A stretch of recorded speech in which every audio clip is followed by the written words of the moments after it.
Sosok Aep kini dicari-cari netizen. Usai Peggy Setiawan bebas dari penjara karena dinyatakan tak terlibat kasus pembunuhan Vina dan Egi. Dan Aep lah orang yang menunjuk Peggy berada di lokasi kejadian 2016 lalu.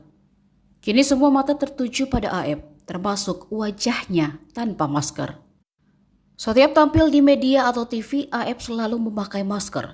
Wajah asli Aep beredar di channel YouTube Menguak Fakta 1.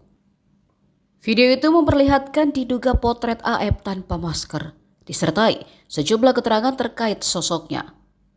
Aep diketahui memiliki nama panggilan Aep alias Abi.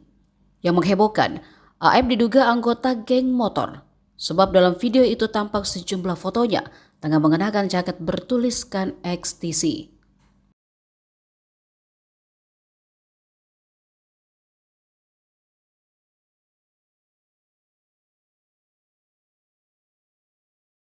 Download Tribun X sekarang, menghadirkan lokal menjadi Indonesia.